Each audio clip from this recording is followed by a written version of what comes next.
Several of the lessons in our online assessment project website use ReadWriteThink.org, a free website that houses all sorts of resources, digital interactives, and learning materials for K-12 classrooms. So let's explore ReadWriteThink.org, address right here, and learn how to find resources for your grade level. So once you get to the home page, we will take a look at the various resources that you can see that are available for ReadWriteThink. Classroom resources, professional development, parent and after-school resources, as well as community stories. Once we're on this main page, you can scroll down to explore teacher resources by grade. Let's click on 3rd and 4th, and you will see that there's two tabs here. One is featured resources, and the other tab houses the most popular resources for these grade levels, the items that 3rd and 4th grade teachers are using and sharing with each other.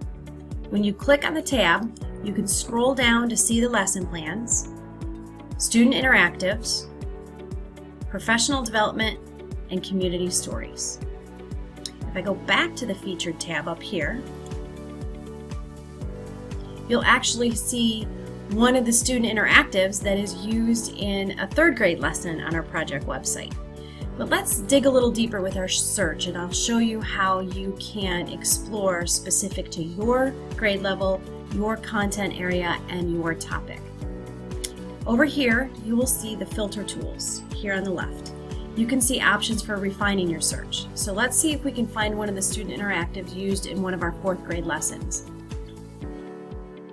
I'm going to start my search by typing in a keyword first, because I know this is part of my history curriculum.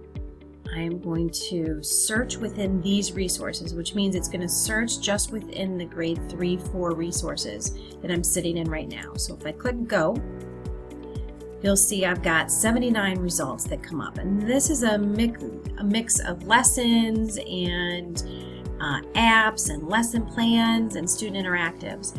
I do know that I want to narrow my search a little bit more because that timeline is a student interactive. So if I click on that, and then you'll see I have other options for refining even more. I know that the timeline is going to be a tool to allow my students to organize and summarize. So I'll click on that to refine it even more. And I've gone from 90 some results to 4. And you'll see the top one is the timeline. And so when I click on the timeline, I will get a lot of information about this interactive, but your first task should be to click on the Get Started button so you can learn how the interactive works, so you can prepare your students for use in the classroom. What you will find with Read, Write, Think resources is that if students are creating something like this timeline and this interactive, they will have options to save and share their work. So it's important for you to practice with each interactive so that you're able to effectively plan for how you want student work to be submitted to you. For example, with the timeline interactive, students can print their finished timeline, they could save it to a computer, or they could email it to you, the teacher. There's also an option to save a draft and return to it later for completion.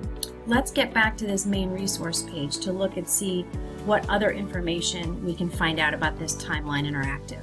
You'll see there's a lot of additional resources to help you plan for integrating the timeline into your classroom, including lesson ideas, lesson plans, and then also related resources.